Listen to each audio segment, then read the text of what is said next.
மண்ணாண்ட மாமன்னன் ராஜராஜ சோழன் ஜீவ சமாதி, அதாவது பள்ளிப்படை அப்படின்னு சொல்கிறது உடையாளூர் பழையாறைங்கிற ஊருக்கு அருகில் இருக்குது. இது பார்த்திங்கன்னா பட்டீஸ்வரம் போகிற ரோட்டில் இருக்குது.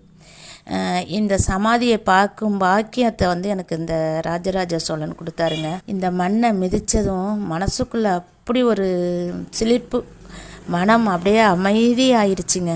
வாழ்க்கையை நினச்சி பாருங்க, எத்தனை கோடி சொத்து இருந்தும் அத்தனையும் எத்தனை பேரோ அனுபவிச்சிட்ருக்காங்க.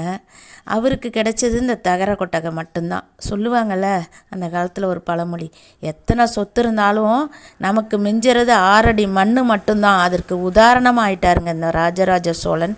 ஜீவசமாதி பார்த்திங்கன்னா வெறும் 6 தூணு தாங்க ஒரு தகர கொட்டகை.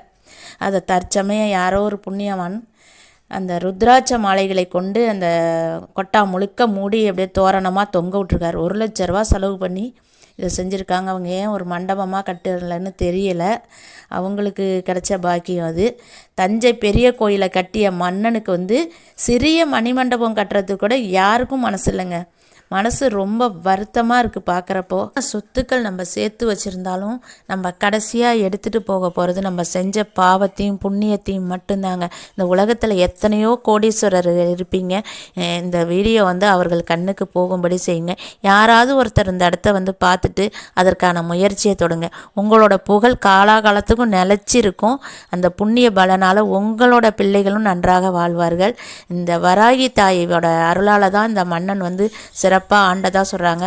அந்த வராகி தாய் நமக்கு கிடைச்சதே இந்த மன்னனோட அருளால் தான் நான் சொல்லுவேன். அவங்கள நம்ம எவ்வளவோ பக்தர்கள் வழிபடுறோம். அவங்க எல்லாரும் ஒன்று கூடனா கூட இந்த மன்னனுக்கு நம்ம ஒரு பெரிய மாளிகை அமைக்கலாம். அனைவரும் முயற்சி பண்ணுங்க. நம்ம செஞ்ச புண்ணியம் தான் நமக்கு நிற்கும்னு சொல்லியிருக்கிறான். ராஜராஜ சோழன் மிக பெரிய பெரிய புண்ணியங்கள் எல்லாம் செஞ்சுருக்கிறாரு. அவர் இப்போவும் உயிரோட்டத்தோடு தான் இருக்கிறார் பிள்ளைங்களா. பேசும் தெய்வமாக இந்த மண்ணில் இருக்கிறாரு. அவரை ஒரு 2 வருடங்களுக்கு முன்பு என் கனவில் தோன்றி என்னிடம் கூறிய சில விஷயங்கள், ஒரு கோயிலை அவர் காட்டினார். நான் கனவு தானே என்று அலட்சியமாக இருந்து விட்டேன்.